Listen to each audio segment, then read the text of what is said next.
당신이 생각하는 하나님은 어떻게 생겼나요? 하나님께서 천지를 창조하셨어요. 인간은 죄인이 되었고 우리들을 위해 아들 예수님을 보내셨죠. 예수님은 우리 죄를 위해 돌아가셨지만 부활하셨어요. 그 예수님을 잘 믿으면 돼요. 난 예수를 믿으니 거짓말해도 구원받을 거야. 성령님은 안 떠나. 죄를 지어도 하나님이 다 이끌어 주실 거야. 지금은 돈이 나도 중요해. 열심히 믿지 뭐. 주일 하루면 난 할 일 다 한 거야. 어떤 것도 죽기 전에 그럼 이제 회개기도 어떤 죄를 한다잖아. 회개하면 용서가 돼? 될 거야. 그러니 거짓말뿐이야. 뭐야? 이건 괴물이잖아. 하나님께서 우리에게 주신 성경만이 하나님을 제대로 그릴 수 있습니다.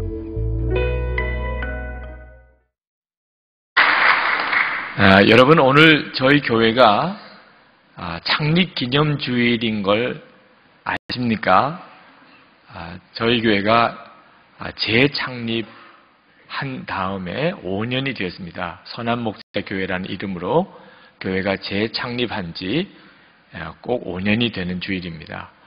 하나님께서 오늘 설교 본문을 가지고 건물보다도 교인이 더 좋은 교회라는 설교 제목을 저에게 주신 것은 한 번 이전에 4년 전에 주셨던 제목입니다. 저희 교회가 예배당 본당 공사를 마무리하기 위해서 특별 건축원금을 하게 되는 주일에 이 제목으로 제가 설교했던 적이 있습니다. 하나님은 오늘 교회 재창립 주일이기도 하고 또 오늘 성경 본문의 말씀이 정확하게 우리 교회를 위하여 주시는 하나님의 말씀이기도 하고 또 그때 제게 설교 제목을 주셨던 그 마음을 오늘 다시 한번 여러분에게 나누기를 원하셔서 건물보다도 더 교인이 더 좋은 교회라는 제목의 말씀을 드리려고 합니다. 이 설교 제목은 하나님께서 제게 교회를 향하여 주신 약속이기도 하고 또 명령이기도 합니다. 저는 제 마음에 교회에 대한 깊은 상처를 가지고 있었습니다. 저는 목사의 아들이고 또 3대째 목사이지만 실제로 교회에 대해서는 마음 아픈 기억을 가지고 있었습니다. 누구든지 이 아프고 충격적인 기억이 오래 가지 않습니까? 저는 교회 생활에 대해서 늘 싸우는 기억만 가지고 있었습니다. 늘 싸우기만 했겠습니까? 그래도 어릴 때 그것이 제 마음을 너무 아프게 했기 때문에 교회는 어른들이 늘 싸우는 곳이라는 생각만 했었습니다. 저희 부친이 제가 학생 때 교회 담임을 그만두시고 청년 사역을 하신 적이 있습니다. 저는 저희 부친에게 왜 교회를 그만두시고 이렇게 하시는지를 묻지 않았지만 물을 필요도 없었습니다.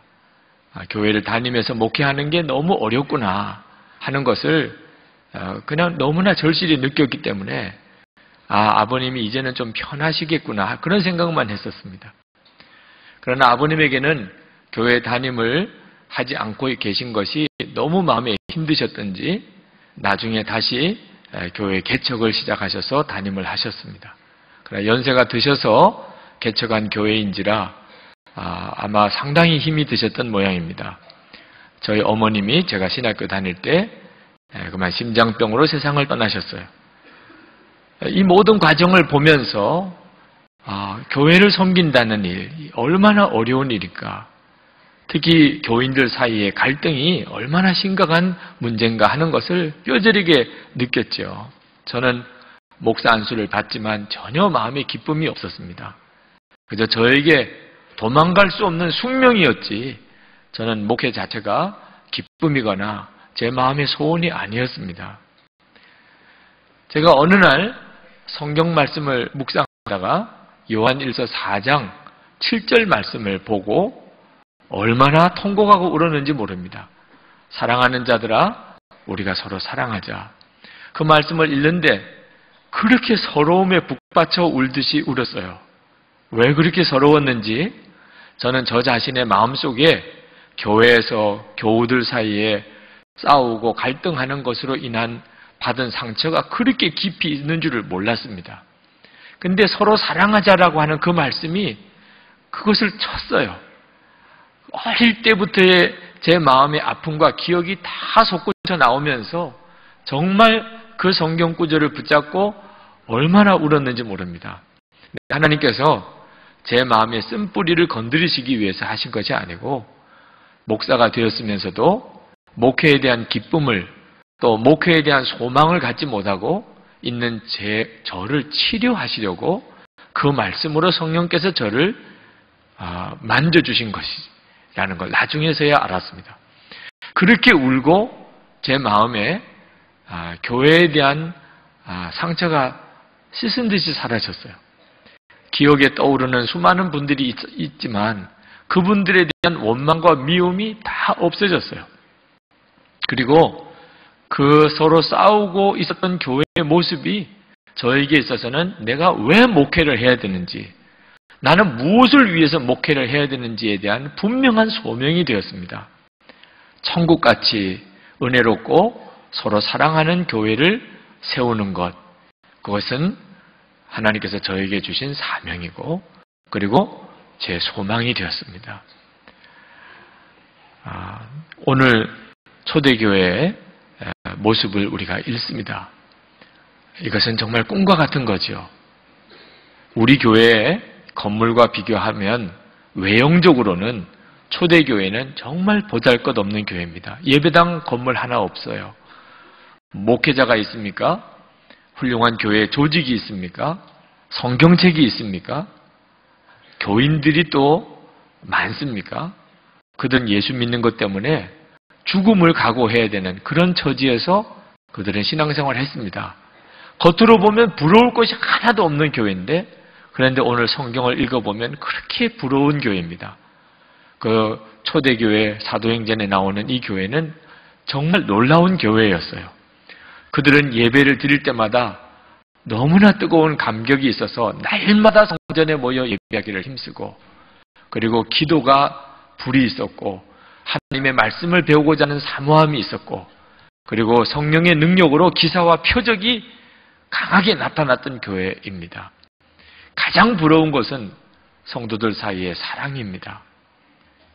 오늘 말씀에 44절 45절에 보면 믿는 사람이 다 함께 있어 모든 물건을 서로 통용하고 또 재산과 소유를 팔아 각 사람의 필요를 따라 나눠주고 했습니다. 부자와 가난한 사람이 차별이, 장벽이 없어지는 교회가 되었습니다. 서로 내 거다 하지 않고 다 같이 내어놓고 필요한 대로 누구든지 가져다가 쓰는, 세상에 천국에서나 있을 만한 이런 일이 그 초대교회는 이루어진 거죠. 사도행전 10장에 가서 보면 유대인과 이방인의 장벽이 무너집니다. 지금도 해결 안 되고 있는 문제인데 어떻게 그게 가능할 수 있을까? 빌레몬서에 가보면은 주인과 종, 엄격한 신분의 차별이 있었던 당시에 주인과 종의 장벽이 교회 안에서 무너져 버립니다. 꿈과 같은 교회죠. 믿어지지 않는 역사가 일어났어요. 이것이 성령께서 역사하셔서 세워진 사도행전에 나오는 초대교회의 모습입니다. 예수님께서 영생의 길을 묻는 부자 청년을 만나서 내 모든 소유를 다 가난한 자에게 나눠주고 그리고 너는 나를 따르라고 하신 적이 있죠. 그때 그 부자 청년은 재산이 많은 까닭에 근심하며 떠나갔다고 그랬습니다. 그 모습을 보고 제자들이 주님, 모든 재산을 다 가난한 자에게 나눠주고 그리고 예수님을 따라야만 영생을 얻을 수 있다면 도대체 영생 얻을 자가 누가 있겠습니까? 그렇게 말할 때 예수님께서 사람으로는 할 수 없으나 하나님은 하신다고 말씀하셨죠? 그 예수님의 예언이 사도행전 2장에 그대로 이루어졌잖아요. 사람들이 자기의 재산을 다 내놓고 그리고 가난한 사람들이 필요하면 얼마든지 가져다 쓰는 교회가 된 겁니다. 복음이 그대로 이루어진 삶을 살았어요. 복음 따로 삶 따로 아니고 십자가 복음이 그대로 삶에 나타나는 그와 같은 교회가 된 겁니다. 나는 죽고 예수로 사는 게 복음이잖아요. 로마서 6장 6절에 우리 옛사람이 예수님과 함께 십자가에 죽고 이제는 예수님의 생명으로 살게 되었다고 말했는데, 정말 정확하게 예수를 믿고 복음을 내가 정말 정확하게 받아들이면 궁궐이나 초막이나 상관없게 됩니다. 돈이 많고 적은 게 아무 문제가 안 돼요. 이것이 초대교회에 그대로 이루어졌어요.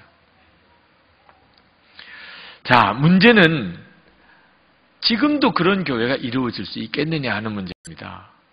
사도행전에 나오는 이 초대교회의 모습이 지금 그대로 이루어질 수 있을까요? 많은 교인들이 회의적입니다. 이건 성경에나 나오는 이야기지 실제로는 그런 교회가 있을 수 있겠습니까? 그러나 오늘 하나님께서는 이 말씀을 통해서 우리에게 무엇을 말하고 싶어 하실까요? 사도행전 2장에 이런 교회가 있었다는 것을 우리에게 그저 알게 하기를 원하시는 것일까요? 아니면 지금도 우리 가운데 이와 같은 교회가 설 수 있다는 걸 말씀하려고 하는 것일까요? 저는 분명히 믿습니다. 지금도 교회는 이렇게 되어질 수 있다고 말씀하시려는 것입니다. 왜냐하면 초대교회가 어떻게 이런 교회가 됐습니까? 사람들이 좋아서 그랬습니까? 그때는 너무너무 살기 좋은 형편이었기 때문에 사람들이 이렇게 순해지게 된 겁니까? 전적으로 성령의 역사죠. 환경과 사람을 조건을 뛰어넘어서 성령이 역사하시니까 이런 교회가 된 것 아닙니까? 그렇다면 지금도 역시 똑같이 그렇게 될 수 있다고 우리가 믿을 수 있는 것입니다. 왜냐하면 지금도 성령의 시대 아닙니까? 성령의 역사는 사도행전 2장뿐만 아니고 지금도 우리 가운데 너무나 분명하게 역사하고 있지 않습니까? 하나님은 우리에게 믿음을 분명하게 갖기를 원하십니다. 지금 우리에게 필요한 것은 이와 같은 교회가 지금도 있을 수 있다, 지금도 세워질 수 있다고 믿는 믿음이 필요합니다. 1970년대에 시카고에 있는 트리니티 신학교의 빌지키안 교수님, 길버트 빌지키안 교수님이 학생들에게 교회가 바로 세상의 희망이라고 늘 그렇게 가르쳤습니다. 정말 교회가 세상의 희망이 맞습니까? 우리들끼리 하는 이야기 아닐까요? 근데 이 길버트 빌지키안 교수님은 분명히 교회가 세상의 희망이라고 그렇게 가르치면서 예를 든 것이 사도행전 2장 오늘 본문에 나오는 교회입니다. 성령이 강하게 임하시면서 교회가 섰고 그때 모든 성도들의 가슴에는 하나님의 은혜가 충만하였고 그들은 환난과 핍박을 만나고도 단단하게 복음을 전했고 그리고 기사와 이적이 일어나고 무엇보다도 그 공동체 안에는 가난한 사람이 없었습니다. 가지고 있는 모든 소유를 서로 내어놓고 어려운 사람, 가난한 사람 다 도움을 받아서 궁핍한 사람이 하나도 없는 이와 같은 천국과 같은 교회 공동체가 섰고 그랬기 때문에 날마다 구원받는 사람들을 하나님이 더해주시는 이와 같은 교회가 있었다는 거죠. 그런데 지금 미국에 있는 교회들은 도대체 어떠냐? 왜 사도행전 2장에 있는 교회와 너무나 다르냐? 은혜도 감동도 능력도 없는 교회가 왜 되었나? 날마다 구원받는 성도가 모이는 것이 아니고 날마다 교회를 떠나는 사람들만 많아지는 이런 일이 왜 미국 교회 안에 일어나는가? 성령께서 다르게 역사하기 때문인가? 그때 성령님과 지금의 성령님이 다르기 때문인가? 절대로 그럴 수는 없다는 거죠. 성령님은 똑같은 한 분이신데 왜 사도행전 2장에 나타난 교회와 지금 미국의 교회는 이렇게 다른가? 빌지키안 교수님은 바로 하나님께서 말씀하신 이 교회가 지금도 세워질 수 있다고 믿는 사람이 지금이라도 선다면 사도행전 2장에 있는 이 교회가 지금도 이루어질 수 있다고 말씀했어요. 성령의 역사하심을 전적으로 의지하고 하나님의 말씀이 이루어질 것을 진짜 믿고 성령님에게 완전히 순종하는 사람이 지금이라도 있다면 성경에 약속하신 이 교회는 이 미국 땅에 그대로 이루어질 수 있다고 그렇게 가르쳤어요. 근데 그 빌지키안 교수님의 강의를 듣고 가슴에 불이 붙은 청년이 있었습니다.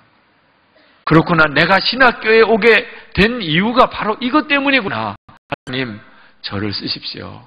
저를 통해서 이 미국 땅에 바로 그 교회가 세워지게 되기를 원합니다. 그리고 소원을 가지고 그가 신학교를 졸업하고 교회를 개척했습니다. 처음에는 여러 어려움을 겪었어요. 교회가 분열의 아픔도 겪기도 하고 동력하던 동력자가 어느 순간에 떠나가 버리는 일도 있고 예배당을 짓다가 건축비 때문에 오래 고생을 하기도 하고 그랬지만 15년 만에 정말 교회가 세상의 희망이라고 정말 이 교회를 보니까 교회가 세상의 희망이라고 말할 만한 교회가 섰어요. 그 목회자가 누구냐면 빌 하이벨즈 목사님. 그 교회가 윌로우 크릭 커뮤니티 처치, 시카고에 있는 유명한 교회입니다. 세계에서 가장 유명한 교회죠. 어떻게 그런 교회가 섰습니까?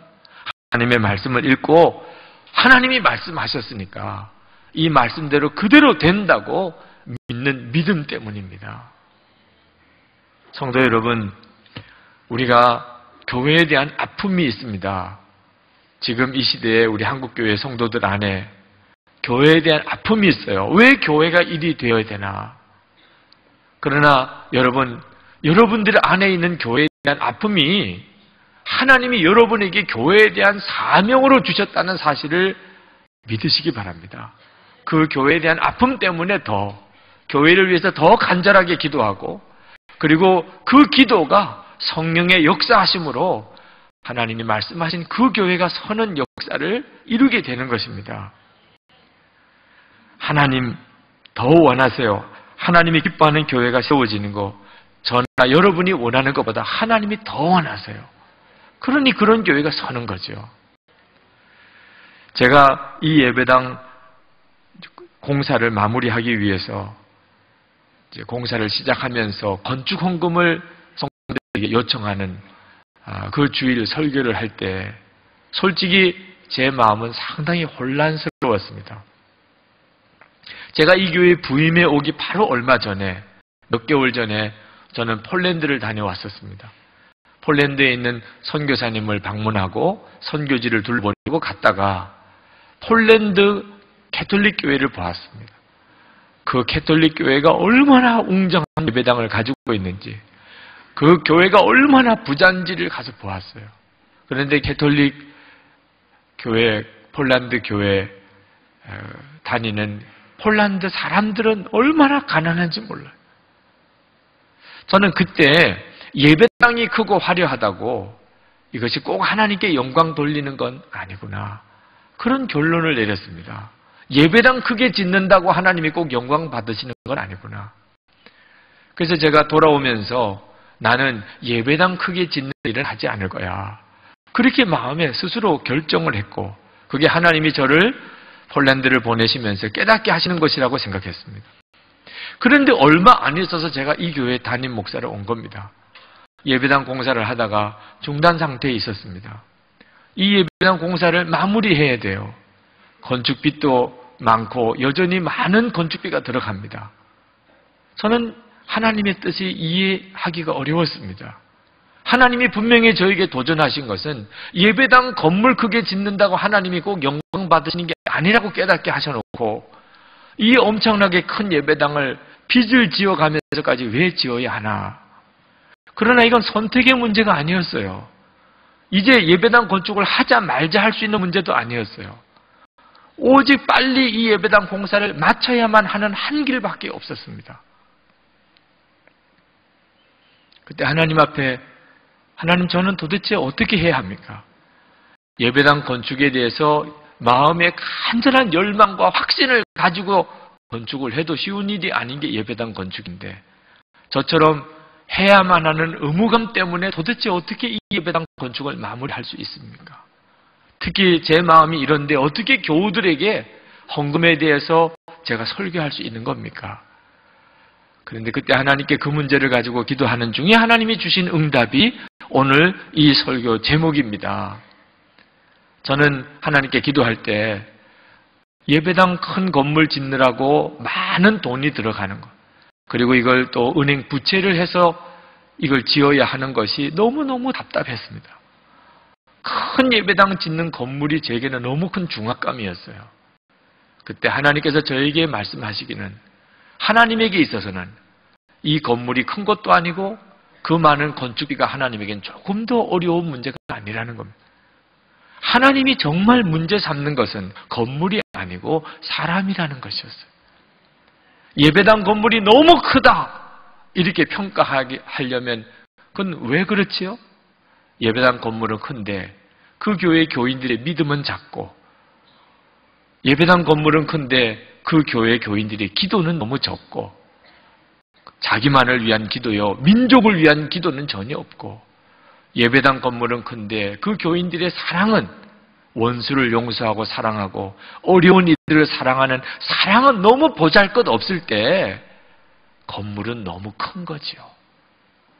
그는 8,000평 예배당이든 80평 예배당이든 건물에 비해서 교인이 믿음이 작고 기도가 적고 사랑이 적으면 어느 교회나 예배당 건물은 너무 큰 거죠.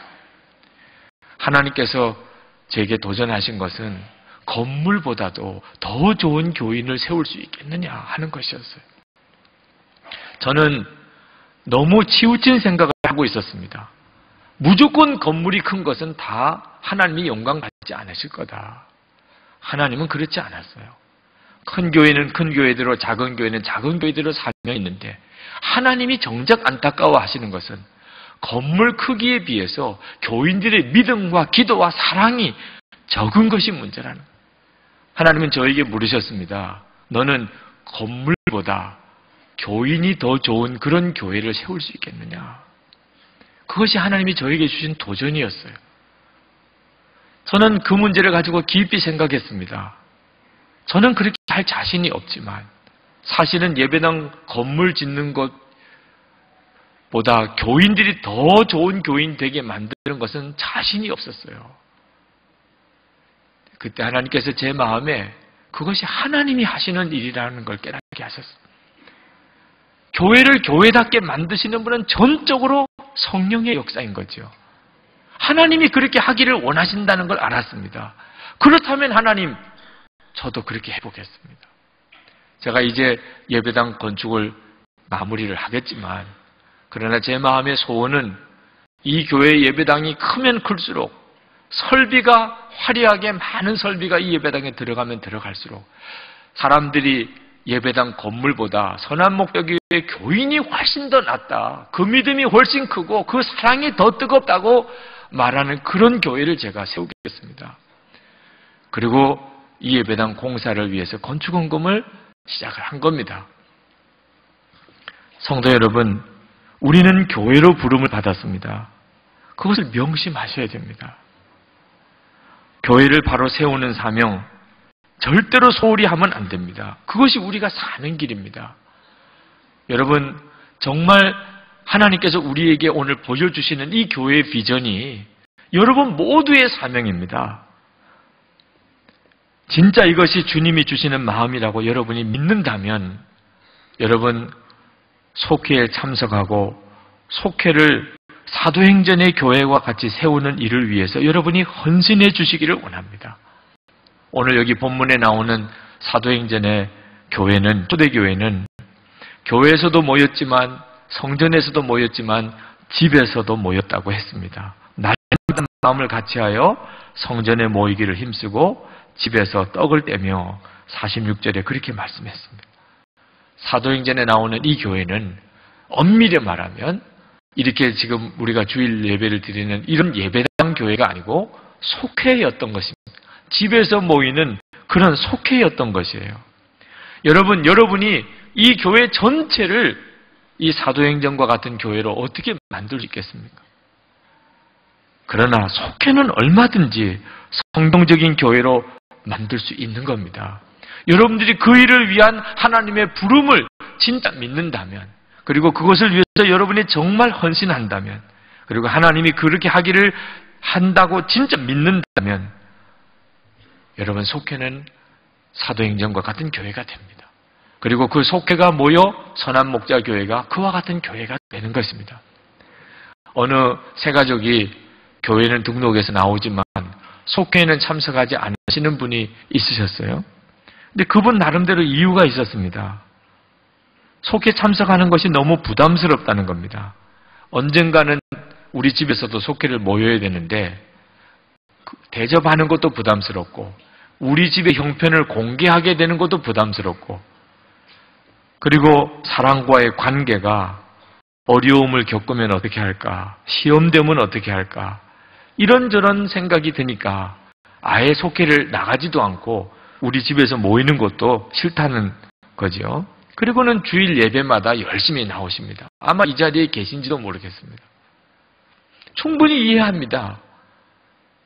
속회에 참석하는 일이 신경 쓰이고 귀찮고 부담스럽게 느껴질 수 있습니다.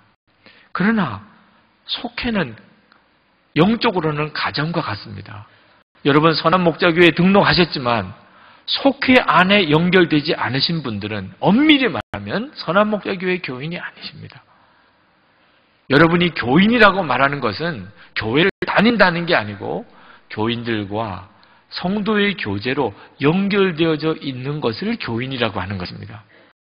그러므로 속회 관계가 교인됨의 기초인 것입니다. 여러분 가족을 생각해 보십시오. 가족이 있다는 것이 어떤 때는 부담스러울 때가 있잖아요. 가족이 있기 때문에 어떤 때는 책임을 져야 되잖아요. 가족이 있기 때문에 어떤 때는 여러분 마음대로 할 수도 없잖아요. 그러나 그렇다고 해서 가정을 버리고 혼자 있으면 행복한 겁니까? 그렇지 않듯이 여러분이 진정한 교회 관계를 여러분이 맺어 놓지 않으면 교회를 통해서 주시려는 하나님의 은혜를 다 놓쳐버리게 됩니다. 하나님은 우리가 이 세상에 사는 동안에 천국을 맛보고 살 수 있도록 허락하신 것이 교회입니다. 엄밀히 말하면 속회를 말하는 거죠. 여러분 혼자서 누리는 천국은 절대 있을 수가 없습니다. 혼자 있으면 아무리 좋은 곳에 있어 아무리 좋은 것을 먹어도 그는 결코 천국의 축복을 누리지 못합니다. 함께 즐기고 싶은 사람, 함께 경험하고 싶은 사람과 있어야 좋은 것도 좋은 것인 거예요. 하나님께서 우리에게 이 땅에서 천국의 삶을 주시는 것은 전적으로 성도들과의 관계 속에서 그것을 이루어 주시는 것입니다. 속회에 참석하는 것이 어떤 때는 낯설기도 하고 부담스럽기도 하고 귀찮기도 하고 때때로 교인들을 통해 시험되는 일을 겪기도 할 것입니다. 누구나 다 이 단계를 거칩니다. 그러나 그것 때문에 성도의 교제를 여러분이 포기한다면 여러분은 천국 삶도 포기하는 것과 같습니다. 나중에 다 하나님 앞에 천국에서 만날 때 부담된다, 귀찮다, 힘들다고 속회 관계에 여러분 내려놓고 혼자만 있으셨던 분들은 천국에서 만났을 때 그것이 얼마나 마음에 불편하겠습니까? 조금만 생각해 보시기 바랍니다. 여러분은 단순히 그저 은혜로운 속회에 참여하는 것을 말하는 게 아닙니다. 천국 같은 교회를 만드는 사명을 가지고 속회에 오셔야 하는 겁니다. 이 일은 여러분의 능력으로 하는 일이 아닙니다. 여러분의 믿음과 성령의 역사로 이루어지는 것입니다. 정말 그렇게 천국 같은 교회와 속회가 이루어질 수 있을까요? 물론입니다. 한 번은 어느 목사님이 빌리 그레이엄 목사님에게 물었습니다. 목사님, 정말 천국 같은 교회, 그와 같은 부흥이 있는 교회가 어떻게 이루어질 수 있습니까? 그때 빌리 그레이엄 목사님이 그 목사님에게 말씀하셨어요. 목사님만 성령님을 배방하지 않으면 그러면 됩니다. 성령의 역사를 이루어지는 거예요.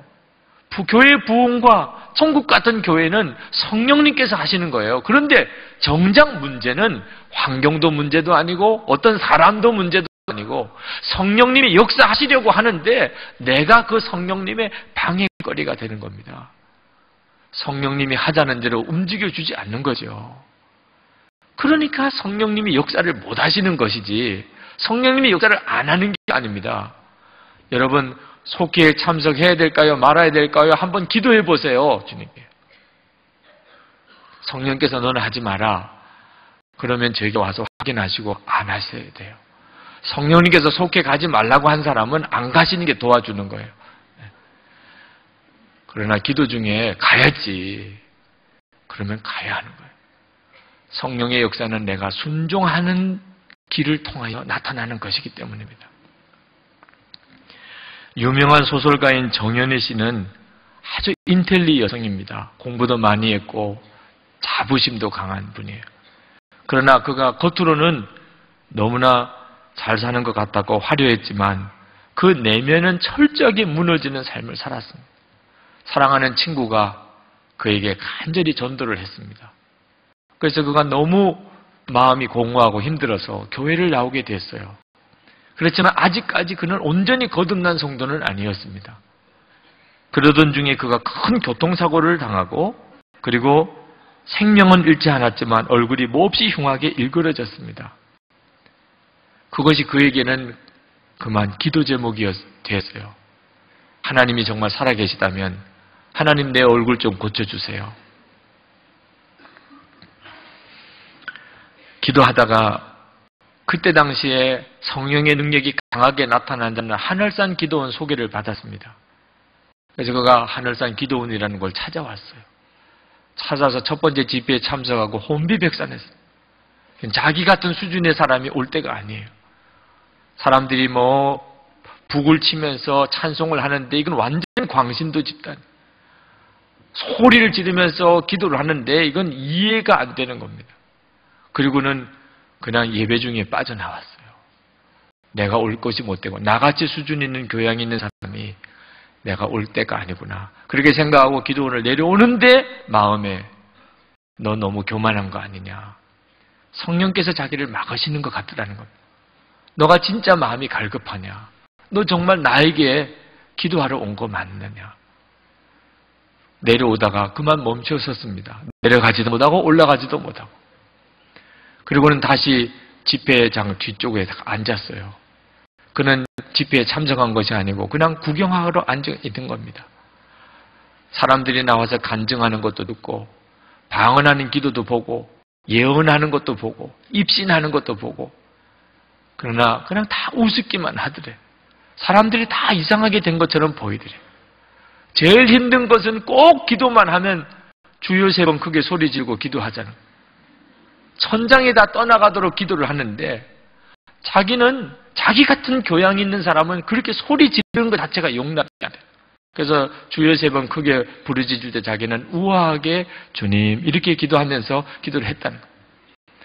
그렇게 마지막 집회까지 갔다가 마지막 집회하러 예배당에 올라가는데 이건 아니잖아. 꼭 자기만 이방인 같고 무언가 자기 자신에게 문제가 있는 것 같은 느낌을 받고 이번이 오늘이 마지막 집회인데 그렇게 생각하고는 예배당에 들어가서 자기도 모르게 맨 앞자리로 나와 앉았어요. 말씀을 듣고 그리고 강사님이 또 우리 이제 기도할 텐데 주여 3번 크게 부르짖고 통성으로 기도하자는데 그때 마음에 갈등이 오더랍니다.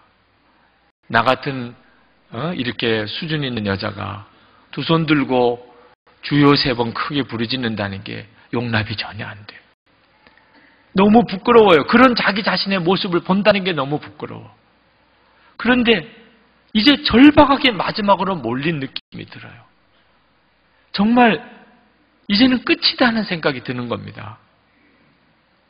그때 마음에 이건 정말 아니잖아. 내가 이건 순종하는 게 아니잖아. 순종이라고 하는 것은 이해가 되고 내 마음에 맞고 하는 거 상관없이 하는 게 순종이잖아. 그때 해산하는 고통으로 기도하라는 말씀이 들렸어요. 해산하는 고통이라는 게 뭘까? 그럼 죽는 고통과 똑같은 거잖아. 그래서 그때 마음에 정말 죽자. 내가 죽으면 부끄러움이 뭐가 있나? 자존심이 어디에 있나? 그리고 그가 강사 목사님이 종을 치면서 이제 주여 3번 부르짖고 기도하자고 할 때 정말 두 손을 들고 자기 평생에 한 번 그렇게 소리 질러 본 적이 없는 여자가 주여라고 소리를 쳤습니다. 하나님 앞에 나는 죽었습니다. 나는 이제 하나님에게 완전히 복종할 것입니다. 내 인생을 하나님께 완전히 드립니다. 그런 마음의 중심으로 그는 주여라고 소리를 질렀어요. 그리고 하나님의 성령이 그에게 임한 겁니다. 자기가 지금 어디에 앉아 있는지도 다 잊어버렸고, 그리고는 자기의 마음속에는 교만과 고집, 어리석음, 가식적인 것, 그게 막 다 토해내져 나오는데 자기 자신이 그렇게 더러운 사람인 줄 제 꿈에도 생각을 못했고, 울면서 기도하는데 언제 집회가 끝난지도 모르게 사람들은 다 없이 혼자서 울고 앞에 앉아 있었어요. 그리고는 자기 숙소로 돌아와서 그리고 세수하고 거울을 보는데 얼굴이 다 바로 돌아온 거예요. 그분이 경험한 성령의 체험입니다. 제가 오늘 이 말씀을 여러분에게 드리는 것은 정연이라고 하는 소설가가 경험했던 성령 체험을 여러분에게 들려드리고 싶은 게 아니고, 내 얼굴이 일그러진 것으로 인해서 그렇게 안타까울 수 있다면 여러분, 교회 얼굴이 일그러진 것으로 인한 안타까움은 왜 안 생기나 말입니다. 지금 한국교회는 한국교회의 이미지에 대한 심각한 지금 어려움을 겪고 있습니다. 이것은 내 얼굴 일그러진 것 이상으로 우리 가슴을 아프게 하는 거잖아요. 하나님, 이거 언제까지 이렇게 가야 합니까? 교회는 세상의 빛과 소금이어야 하는, 이 민족의 소망은 정말 교회밖에는 없는데 하나님, 이거 언제까지 이렇게 가야 합니까? 여러분, 먼저는 믿음이 필요합니다. 하나님은 교회를 바로 세우기를 원하세요. 정말 세상 사람들이 교회를 바라볼 때 빛과 소금으로 보도록 그렇게 하나님이 교회를 세우기를 원하십니다. 사도행전 2장에 나오는 그 교회처럼 수많은 사람들이 교회에 대한 이야기를 듣고 감동받아서 교회로 날마다 사람들이 더해 오도록 하나님께서는 계획하고 계세요. 문제는 그것을 진짜 자기 문제처럼 여기고 하나님 앞에 눈물로 내 얼굴 일그러진 거 고쳐달라고 부르짖는 이상으로 주님의 몸된 교회에 세상에 알려져 있는 모습이 바로잡아지도록 믿고 기도하는 성도들이 있느냐 하는 거죠. 성도 여러분, 여러분 안에 교회에 대한 상처가 있습니까? 그러면 이것이 여러분에게 주신 사명이라고 믿으세요. 그것 때문에 여러분 다시 교회를 다시 세워야 하는 겁니다. 속회부터 시작하세요. 속회에 참석하지 않고 계신 분 계십니까? 은혜로운 교회에 내가 그냥 참여하는 것이 아니고 은혜로운 교회를 세우는 것이죠. 이건 우리 자신의 사는 길입니다. 교회에 대한 마음에 부담을 주신 분이 있습니까? 선한 목자교회의 교인이 되면서 교회에 대해 기대가 있습니까? 하나님의 마음이고 또 여러분에게 주신 사명입니다. 이 시간에 우리 하나님 앞에 간절한 마음으로 기도하겠습니다. 하나님, 정말 건물보다도 교인이 더 좋은 교회가 되게 해주옵소서. 이건 만만치 않은 기도 제목입니다.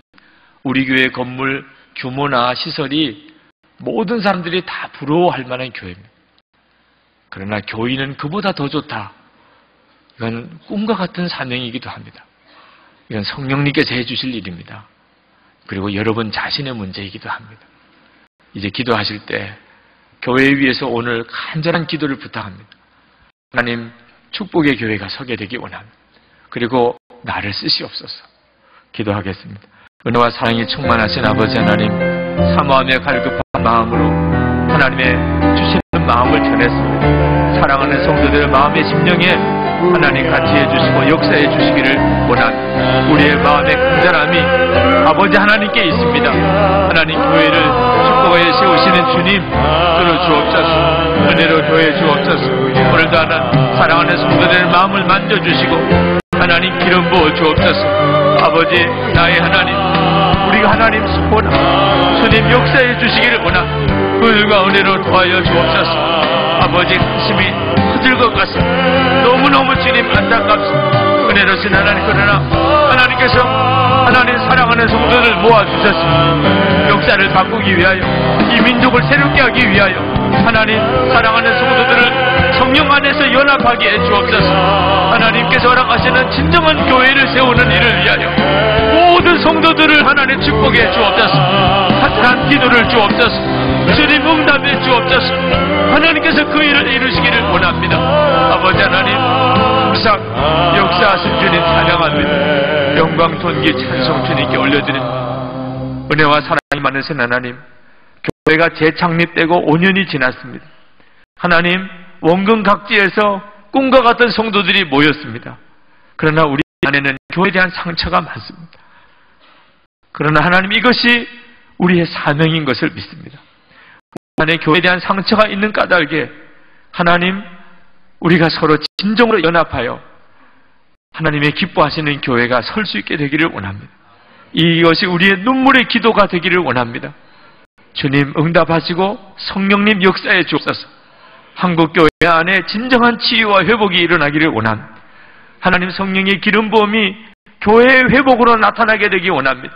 세상을 변화시키는 하나님의 도구로 한국교회를 새롭게 해 주옵소서. 그 일을 위하여 선한 목자교회가 쓰임받게 해 주옵소서. 모여든 성도들이 꿈과 같은 하나님의 역사를 경험하고 하나님께 감사와 찬송을 올리는 역사가 일어나게 해 주옵소서. 우리와 우리의 후손들이 영원히 복을 받을 만한 교회가 일어나게 해 주옵소서. 속회에 참여하여 속회를 세워나갈 때에 하나님의 기적들이 사도행전 2장에 나타난 역사처럼 나타나게 해 주시옵소서. 오늘 2008년 마지막 주일 예배를 드립니다. 하나님, 우리의 마음의 중심에 찬양과 감사를 하나님께 올려드립니다. 이제 사랑하는 성도들이 헌금한 것을 봉헌합니다. 성도들의 간절한 마음의 소원과 주님을 향한 뜨거운 감사와 사랑이 담겨져 있습니다. 드려진 이 예물들을 하나님께서 받으시고 하나님이 원하고 기뻐하는 뜻대로 쓰시기를 원합니다. 아버지 하나님, 또한 사랑하는 성도들에게 복을 주옵소서. 가장 어렵다고 하는 때에 하나님의 기적을 살아가게 해 주옵소서. 하나님, 성도들의 육신과 심령을 축복하고 치료하시고 가정을 회복시키시고 기업의 복을 주옵소서. 주의 일할 힘이 항상 차고 넘치게 해 주옵소서. 이 한 주간 동안 성령님 시간 뜨겁고 강하게 성도들을 사로잡으시고 교회를 축복하여 주옵소서. 저 북한 땅을 주님께 다시 한번 올려드립니다. 하나님, 주님의 은혜로 이 땅이 하나 되게 해 주옵소서. 세계 열방에 나가 있는 선교사님들을 위하여 기도합니다. 선교사님들을 주의 오른손 장중에 붙들어 주옵소서. 주님 다시 오심을 기다리는 사명의 길에 주님 힘을 더하여 주옵소서. 하나님, 감사합니다. 주님, 영광과 찬송을 주님께 올려드립니다. 예수 그리스도 이름으로 간절히 기도합나이다. 아멘.